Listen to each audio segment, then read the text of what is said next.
இது பள்ளமாக்குதுன்னு இதை நாற்று ஒடுக்கணும். இதை நாற்றுக்கு சீர் பண்ணிக்கிறாங்க பாருங்கள். ஆல்ரெடி ஒரு நாற்று விட்டுக்கிறாங்க.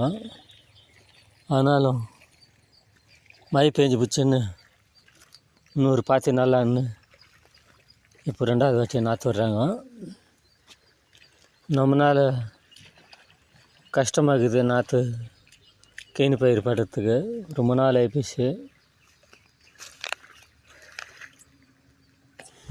நம்மளால் விட முடியாது நாற்று, கஷ்டமாக இருக்குது.